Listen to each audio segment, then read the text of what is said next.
오늘 하나님 허락하신 생명의 말씀 먼저 봅니다.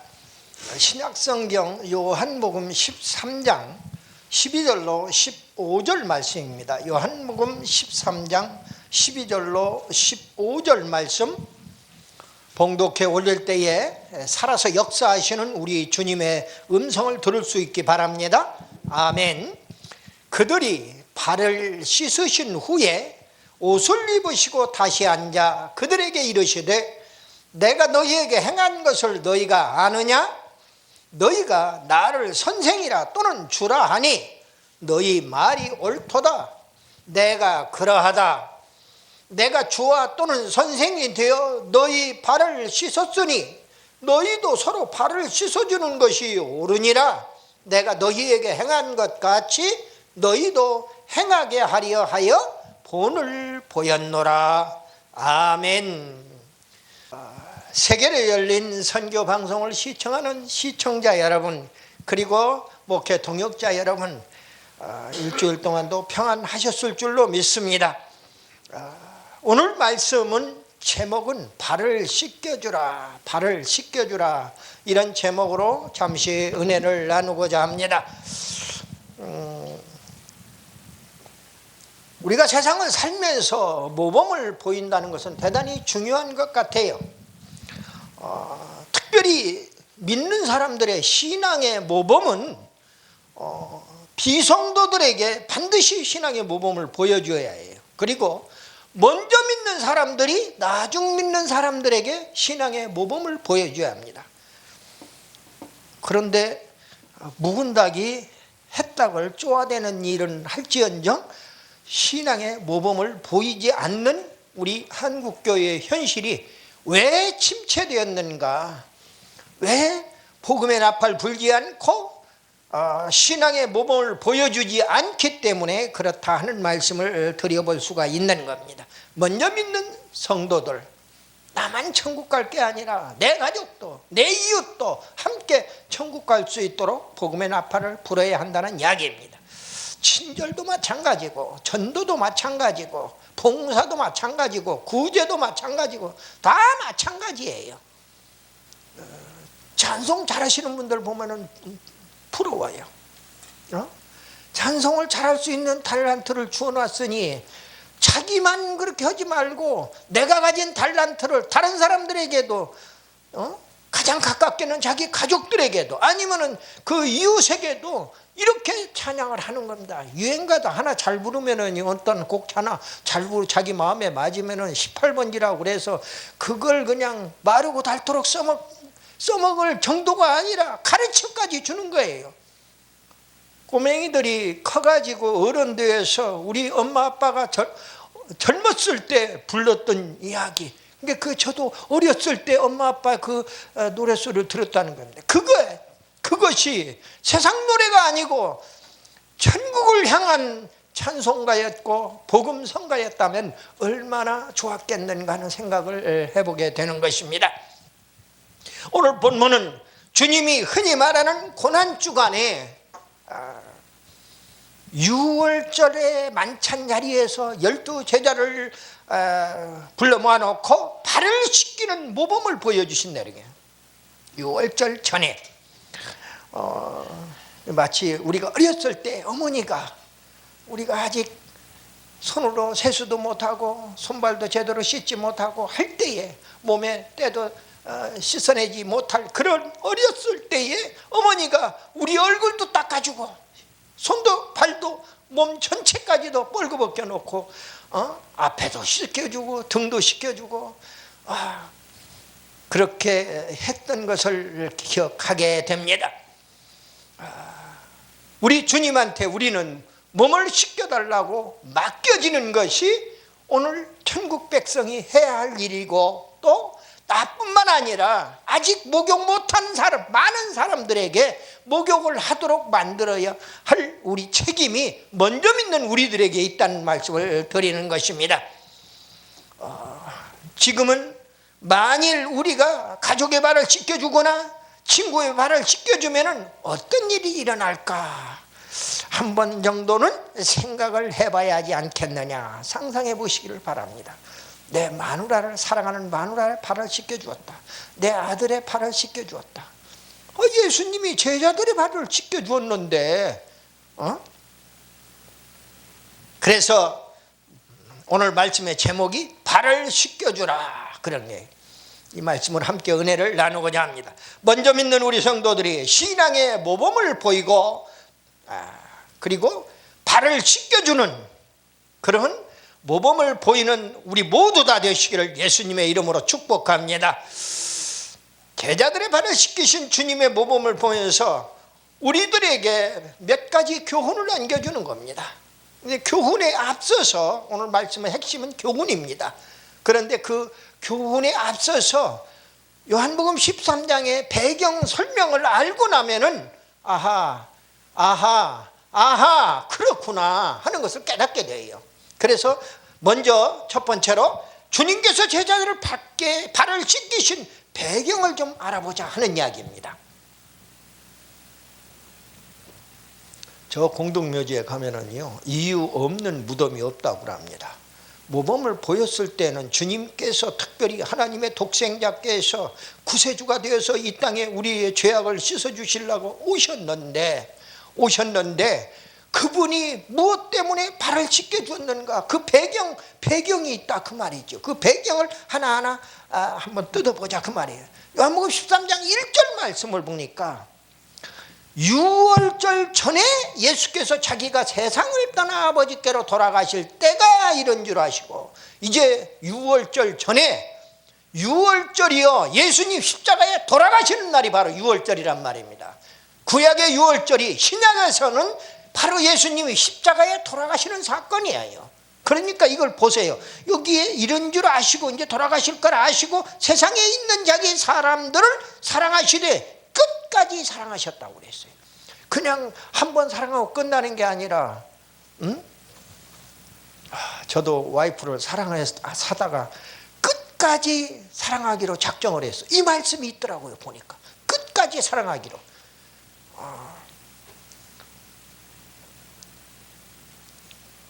참 내가 보아서는 안 볼 것을, 내가 느껴서는 안 느낄 것을, 그리고 본인의 입으로도 이제 당신한테 내가 죄를 지었으니까 나는 애들과 당신을 볼 면목이 없다 하고 이렇게 갈라서기를 원했던 그런 와이프를 끝까지 사랑하기로 작정을 한 거예요. 왜 그러냐, 구약에서 호세아서 선지자를 보니까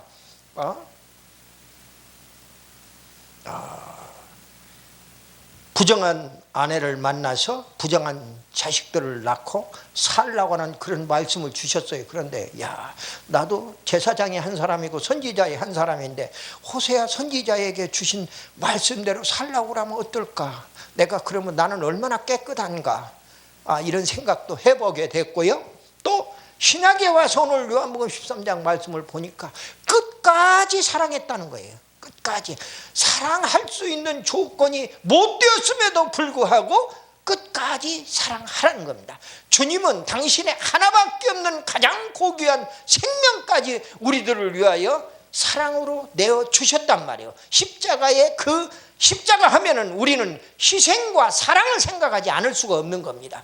가장 핵심이 기독교의 핵심. 그래서 기독교는 사랑의 종교이고 희생의 종교인 줄 믿으시기를 바랍니다. 오늘 요한복음 13절에 이스라엘이 애굽의 종살이에서 해방이 된 배경이었고요, 거기에 유월절이 등장하는데 이스라엘의 3대 절기 중에 시작을 알리는 절기예요. 이스라엘의 모든 절기는 유월절에서부터 시작이 된단 말이에요. 우리 기독교 바로 예수님의 십자가의 죽으심에서부터 시작이 된다는 이야기입니다. 원리적으로 알고 나면은 너무 말씀이 명쾌하게 머리를 정리시키고 마음판에 쏙쏙 심어지는 줄 믿으시길 바랍니다. 그래서 이스라엘 3대 절기가 6월절로 시작해가지고 그리고 50일 만에 다가오는 오순절, 그리고 또 초막절, 이렇게 그게 기본이 바로 절기가 6월절에서 시작이 된다는 말씀을 드리는 겁니다. 유월절에 대한 성경의 기록 내용이 출애굽기 12장에 나옵니다. 근데 이 출애굽기 12장의 유월절은 모든 절기의 시작으로 선민들을 양을 잡아서 피를 문설주와 인방에다 바르는 거예요. 설주와 인방에다가. 거기에다 뿌리면은 재앙이 넘어간다는 거예요. 어떻게 보면 문턱하고 문지방하고 인방에다가 이렇게 피를 다 뿌려 놓으면은 나를 잡아 죽이려고 했던 그 재앙이 넘어가는다. 꼭 미신 같은 그런 생각이 들어가기도 해요. 근데 구약이나 신약이나 또 우리 기독교가 아닌 유교나 불교나 모든 종교의 형태가 미신적인 요소를 배제할 수가 없어요. 실질적으로. 그런 것들을 봐요. 2000년 전에 그들의 관습 속에, 그 이스라엘 백성들의 관습 속에 나타나신 예수님, 그러니까 우리 인간들의 관습 속에 나타나신 예수님은 이스라엘의 백성으로 이 땅에 오셨기 때문에 예수라고 하는 젊은 청년으로 이 땅에 오셔서 30세에서부터 공생애가 시작되어서 33세 반 될 때까지 3년 반의 공생애를 통해서 하나님의 나라를 선포하게 되고, 그리고 또 하나님의 백성들이 어떻게 살아야 할 것을 우리에게 교훈해 주고 갔단 말이에요. 그러니까 그런 거 생각을 해보면은 바로 우리가 오늘 이 유월절이 출애굽하여 애굽의 종살이에서 해방이 되었고, 유월절 전에라고 그랬는데 어린 양이 유월절 전에 바로 희생이 되셨고, 예수님이 고린도전서 5장 7절에 보면은 희생이 되셨다고 그랬습니다. 그리고 또 1절 그 가운데 중반절에 보니까 세상을 떠나 아버지께로 돌아가실 때가 이런 줄 아시고 라는 말씀이 바로 예수님이 죽으셔서 천국으로 가셨다는 그런 말씀이에요. 하반절이 보니까 세상에 있는 자기 사람들을 사랑하시되 끝까지 사랑하셨대요. 이 말씀은 영원 불변한 천국 백성을 사랑하신다는 거예요. 하나님은 인간들은 잠깐 사랑하고 끝나나, 그리고 끝날 수도 있고 유한한 사랑을 밖에 할 수 없는 가장 좋은 사랑이라 해야 부부간의 에로스 사랑, 남녀간의 에로스 사랑 정도가 좋아요. 그러나 하나님의 사랑은 영원 불변한 천국에서의 그 영원 불변한 아가페 사랑의 극치를 우리에게 보여주고 있는 것이다 하는 겁니다. 오늘 상황 배경을 요약을 하면은요, 이스라엘이 해방된 상황이었다. 출애굽된 상황이었다. 그리고 예수님이 십자가에 죽으시는 상황이다. 또 예수님의 사랑의 상황입니다. 예수님의 사랑은 끝까지 사랑하는 거예요. 끝까지. 내가 아무리 사랑받지 못할 짓거리를 해도 예수님은 나를 사랑해 주신다 그 말이에요. 여러분들 한 번도 아이고 때려치야지, 못된 생각을 해보고 못된 마음을 먹어보고 잘못된 생각을 하고 잘못된 마음을 먹고 잘못된 손과 발과 몸뚱이로 행동을 하지 않은 사람이 있으면 나와보라고 그러세요. 인간은 죄인이에요. 너나 없이 머리로 생각으로 죄를 짓고 마음으로 죄를 짓고 손발로 죄를 질 수밖에 없어요. 원망하고 불평하는 것까지도 다 죄악이기 때문에 의로운 사람은 하나도 없다고 성경에서는 로마서 3장 10절에 얘기해요. 의인은 없나니 하나도 없다고 그랬어요. 3장 23절에는 로마서 3장 23절은 사도 바울이 입술을 통하여 그렇게 합니다. 모든 사람의 죄를 범하였음에 하나님의 영광에 이르지 못한다고 해서, 하나님의 영광은 정말로 영광의 극치는 하늘나라에 있단 말이에요. 천국에 있어요. 천국 못 간다 그 말이에요. 우리 인간들의 죄로 찌든 몸을 가지고는 천국 못 간다는 거예요. 그러면 내 몸 가지고는 내가 못 가니까, 내가 죄덩어리이기 때문에 못 가니까 예수의 이름으로 갈 수 있도록 예수님을 이 땅에 보내주셨단 말이에요. 그래서 예수 믿는 겁니다. 예수 믿는 사람들은, 알고도 안 믿는 사람은 노다지를 캔다고 헛소리를 짓거리지만은 정말로 예수님을 제대로 믿는 사람은 천국의 주인공이 되니까 얼마나 행복하냐 그 말이에요. 오늘 또 13장 2절의 말씀을 보니까 상황병이 마귀가 가룟 유다의 마음에 침투한 상황이 나와요. 2절 말씀에 보니까 마귀가 벌써 시몬의 아들 가룟 유다의 마음에 예수를 팔려는 생각을 넣었더라 그랬어요. 가룟 유다가 왜 예수님의 신임을 얻어서 돈깨까지 맡은, 오늘날 같으면은 재정 담당 장로였고 재정 담당한 안수집사였고 재정을 담당하는 목회자였음에도 불구하고 어떻게 가장 신임을 얻는 사람한테 여러분들 돈깨 맡길 거 아니에요? 교회 재정 아무한테나 못 맡기잖아요. 왜? 입마이 포켓을 하니까. 그런데 오늘 가룟 유다는 오늘 시몬의 아들 가룟 유다의 마음속에 예수를 팔려는 생각을 마귀란 놈이 넣어주었단 말이에요.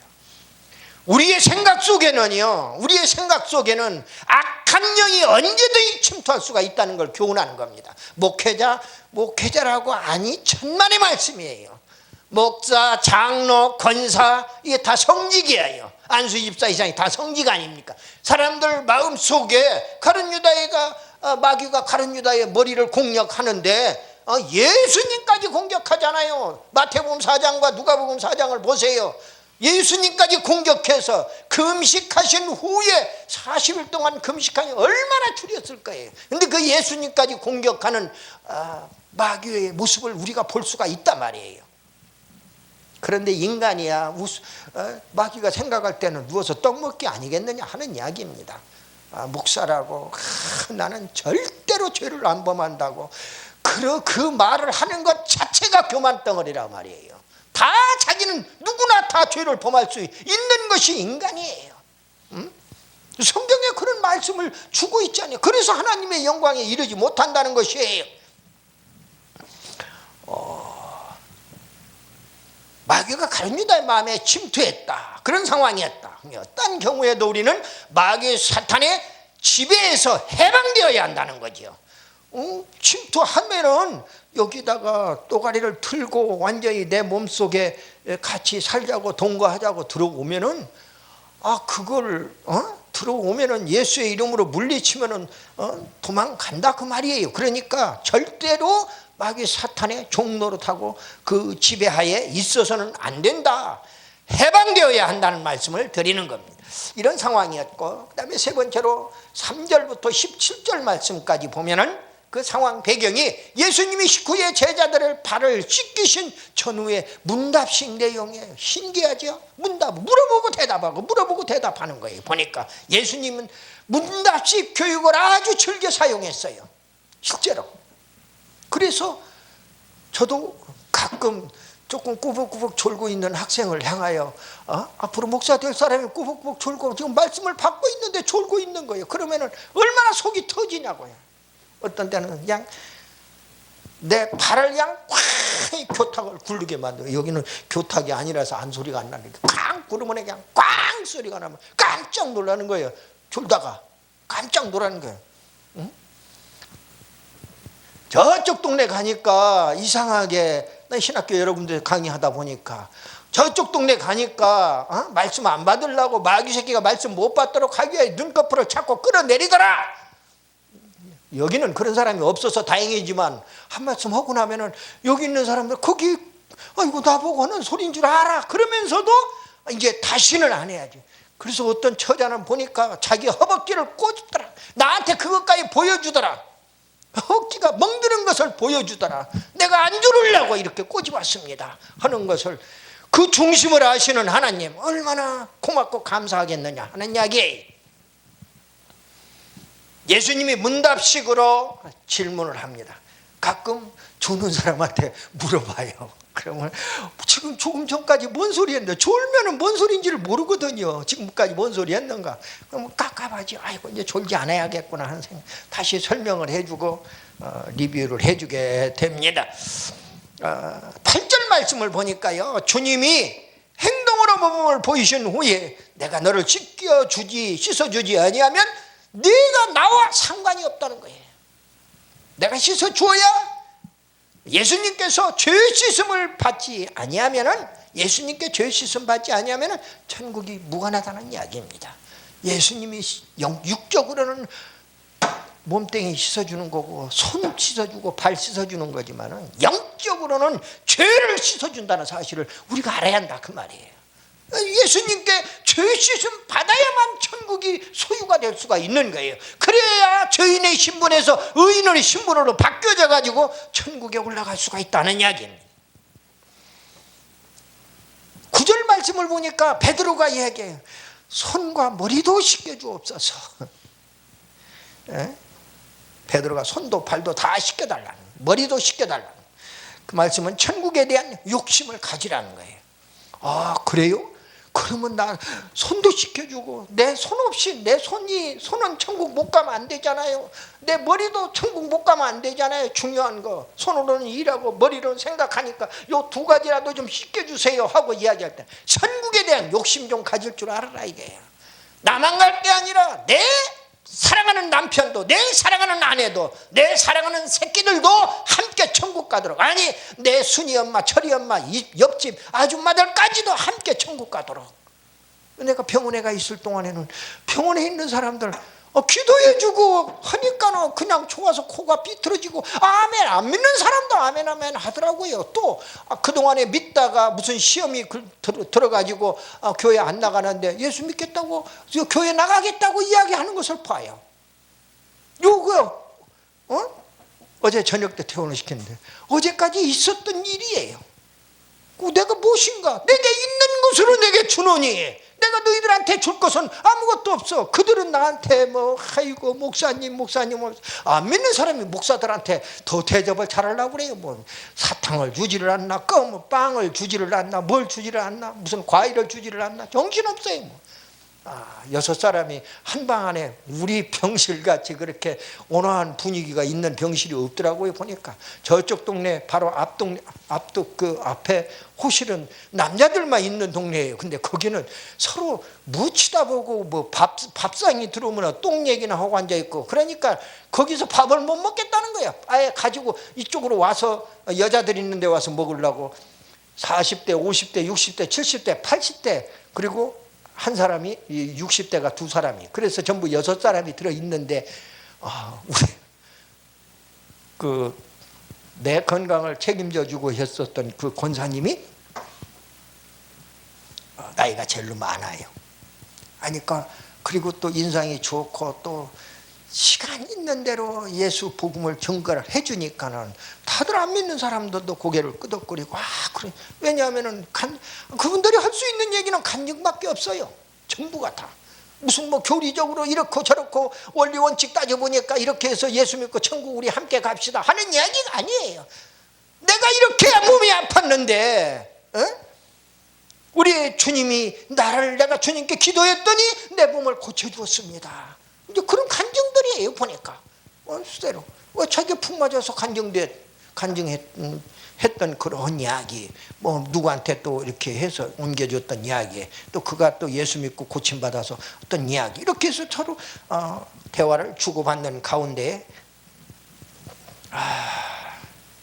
베드로가 욕심이 좀 많아요. 열정적인 성품을 가진 베드로가 그래서 수제자까지 됐겠지요. 천국에도 그냥 적당히 제자로 가는 게 아니라 내가 우두머리가 되어서 수제자가 되어서 들어가리라. 그런 차원에서 우리 전영석 목사님을 존경하지 않을 수가 없어요. 어떤 단체든 간에 어떤 모임이든 간에 대표라고 하는 자리는 대단히 중요한 자리입니다. 대단히 중요해요. 지금 광화문에서 정광훈 목사를 보세요. 그 사람이 한기총 25대 대표회장이 되기 전까지는 그냥 일개 부흥사였고 그냥 만여 명 거느리는 목사들을 먹이고 애국 운동을 하는 그냥 목사에 불과했어요. 한 사람의 목사에. 그런데 큰 강파 하나 씌워주니까 그리고 내가 새벽까지 2시 3시까지 3시 이전에는 잠을 자지를 못한다는 거. 잠자고 또 새벽기도 인도해야 하니까 1시간 내지 2시간밖에 못 잔다는 얘기예요. 3시에까지 안 자고 4시 반에는 일어나야 5시 새벽기도 인도하잖아요. 그리고 생각을 해보세요.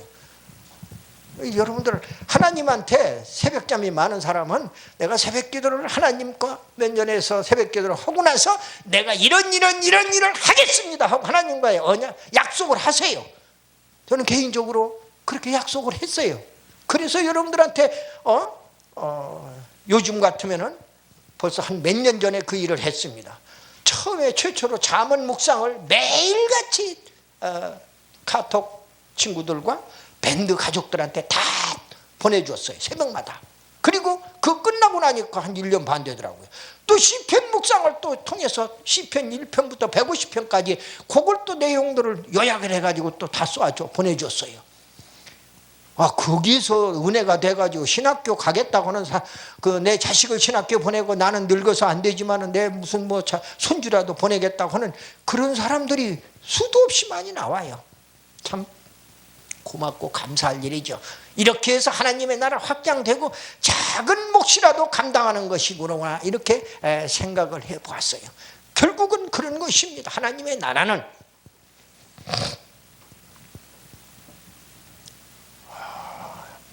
손과 머리도 씻겨달라고 하는 베드로, 천국에 대한 욕심으로 가득 차 있는 그릇이었다 하는 이야기입니다. 10절에 보니까 주님께서 이미 목욕한 자는 발밖에 씻을 필요가 없다는 거예요. 이미 목욕한 사람은 발밖에 씻을 필요가 없다. 영적 회개는 한 번으로 족하나 우리가 죄 씻음을 한 번으로 족합니다. 천국 가는 문제는. 그러나 육적인 회개는 영적으로 여러분들 다 의인돼 버린 거예요. 죄 씻음 받았으니까, 세례를 통해서 죄 씻음 다 받았으니까, 예수님의 보혈로 다 씻겨졌기 때문에. 그러나 육적으로는 또 죄를 짓는 거야. 잘못된 생각을 하고 잘못된 일을 하니까. 그래서 그것을 또 발만 씻는데 비유해서 우리 주님이 말씀을 주고 있는 거예요. 영적 회개는 한 번으로 족하지만 육적 회개는 매일같이 해야 한다는 말씀을 주고 있는 겁니다. 이미 목욕한 자는 발밖에 씻을 필요가 없다 하는 말씀이 그 말씀이에요. 10절에서 너희가 깨끗하나 다는 아니니라 이 말씀도 하시는데, 이 말씀은 미회개하지 아니하는 가룟 유다 바로를 두고 하신 말씀입니다. 11절에서는 자기를 팔자가 누구인지 아심이라 그러므로 다는 깨끗하지 아니하다고 말씀을 하는 겁니다. 다 똑같이 예수님의 보혈로 죄 씻음 받았다고 생각했던 그 가룟 유다 12제자 중에 한 사람 아닙니까? 최소한도 12문제 1 한 사람은, 12사람 중에 한 사람은 예수님을 팔아넘기는 그런 마귀 사탄의 종이었더라 그 말이에요. 결국은 나중에 천국은 그만두고 스스로 목매어 자결하고 결국은 나중에 또 한 번 더 죽지요. 창자까지 터져 나와서 죽는 그런 비참한 인생의 최후를 맞이하는 걸 볼 수가 있습니다. 12절에 보니까요, 내가 너희에게 행한 것을 너희가 아느냐? 이 말씀은 주님께서 문답식 질문으로 가르치시는 그런 말씀. 14절에 너희도 서로 발을 씻어주는 것이 옳으니라. 발을 씻겨주는 것이 부끄럽고 네 손에 때가 묻어서 더러워? 그거 씻어주는 것이 옳다는 거예요. 씻어주라는 거예요. 집에서. 그러니까 남편, 아이고 내 남편 왼수라고 그 소리만 하지 말고 한 번이라도 남편의 발을 씻겨주어봤냐 그 말이에요. 자식이 속색힌다고 자식의 발을 어렸을 때 제외하고는 한 번이라도 제대로 씻겨주어봤냐. 이게 성인된 자식을 몸을 씻겨주고 발을 씻겨주고. 자, 우리 때는 목욕탕이 없어가지고요, 미안한 얘기지만은 1년에 한 번 목욕하면은 그냥 그렇게 좋았던 거예요. 근데 새끼들을 데리고 한 번 목욕탕에 갈 시간이 없는 거예요. 한 번도 내 버스마 새끼들하고 어렸을 때 딸아이하고 어린아이들하고, 근데 걔들이 벌써 다 40, 50이 넘어버렸으니 참 안타깝지만은 한 번도 목욕을 시켜준 적이 없어요. 그런데 이 목욕이라고 하는 의미가 여러 가지 이런 영적인 죄 씻음의 의미가 있다는 말씀을 드리는 거예요. 20절에 내가 보낸 자를 영접하는 자는 나를 영접하는 것이요 나를 영접하는 자는 나를 보내신 이를 영접한다. 예수님이 직접 그 말씀하셨어요. 당시의 사도 바로 목사를 영접하면은 예수님을 영접하는 것이고, 예수님을 영접하면은 예수님을 보내신 하나님 아버지를 우리가 영접하는 것이라고 분명히 이야기합니다. 그러면은 제자들의 발을 씻겨주신 그 교훈의 의미가 세 가지로 요약을 드릴게요. 첫째, 겸손을 생활하라는 거예요. 겸손을. 남의 발을 씻기신 일이 겸손입니다. 겸손한 성품을 안 가진 사람은요, 남의 발을 씻길 수가 없어요. 어쨌든 상대방의 발을 씻겨줄 수가 없다. 발을 씻기는 일은 종이 상전의 발을 씻겨줍니다. 그리고 제자가 스승의 발을, 또 자녀가 부모의 발을 씻겨주는 것이 마땅합니다. 그런데도 주님은 주이시고 스승인데도 발을 씻겨주신 겸손을 모범을 보이셨단 말이에요. 그러면서 너희들도 그렇게 하라는 거예요. 세례 요한은 마태복음 3장 11절에서 나는 그의 신을 들기도 감당하지 못하겠다고 그랬어요. 그만큼 큰 하나님의 독생자이심에도 구세주임에도 불구하고 그분이 우리의 제자들의 발을 씻겨줬다는 사실이, 성자 어거스틴은 기독교의 미덕은 첫째도 겸손이고 둘째도 겸손이고 셋째도 겸손입니다. 그런데 겸손 없이 은혜 없고 은혜 없이 선한 열매가 없다고 성자 어거스틴이 이야기를 하고 있어요. 주님은 마태복음 18장 4절에서 자기를 낮추는 사람이 천국에서 큰 자니라, 할렐루야, 이렇게 얘기해요. 두 번째로, 첫 번째가 겸손을 생활하라는 거예요. 두 번째로 성결을 생활하라는 거예요. 거룩을 생활하라는 거예요. 성결, 바로. 그래서 레위기 그 모세오경에 보면 레위기 12장에 45절에 보면은 우리 하나님께서, 여호와 하나님께서, 야훼 하나님께서 내가 거룩하니까 너희들도 거룩하라 하고 당신의 백성들에게 말씀을 주고 있어요. 성결의 비결입니다. 디모데전서 3장 8절로 9절에 이렇게 얘기해요. 이와 같이 집사들도, 안수 집사죠, 단정히 하고 정중하고 단정히 하고 일구이연하지 말고 한입 갖고 두말하지 말고 술에 인박히지 않으라. 술 처먹지 말고.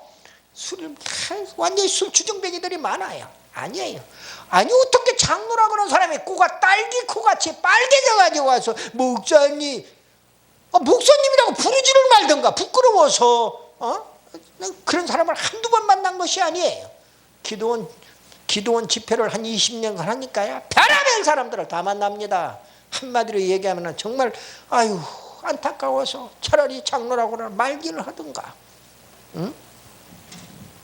여기 술에 인박히지 아니하고 술주정뱅이가 되지 말아라, 그 말이에요. 더러운 일을 탐하지 아니하고 자기 입속만 챙기지 말라는 거예요. 깨끗한 양심의 믿음의 비밀을 가진 자라야 할지니 그랬어요.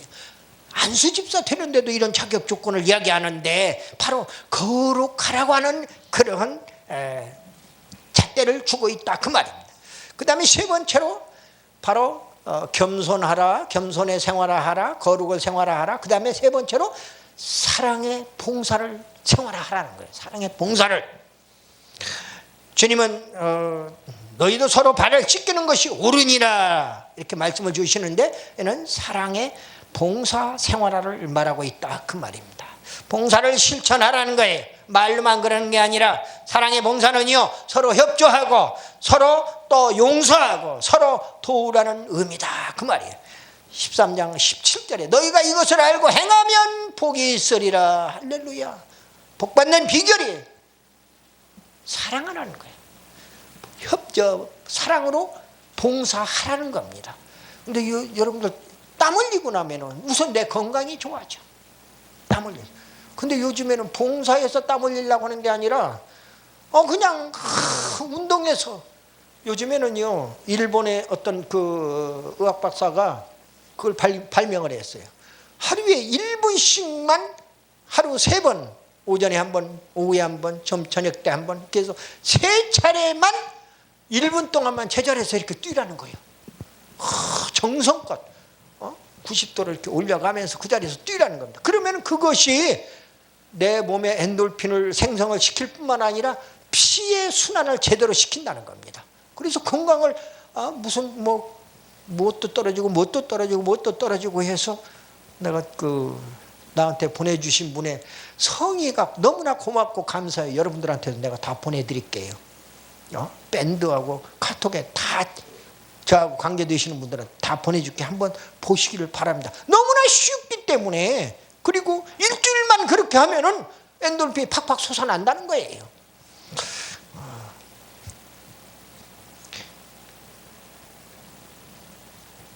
서로 도와라 하는 게, 이것을 알고 행하면 복이 있다고 그랬습니다. 참사랑은요 혀끝에 있지 않습니다. 손끝에 있어요. 그러니까 언행 일치를 해야 한다는 거죠. 섬김을 받는 데 있지 않고 섬기는 데 있다. 섬기는 사람은 기쁨이 넘치는데 섬김을 받는 사람은 늘 미안한 생각이 들어가는 거죠. 결론적으로 사랑은 주는 것입니다.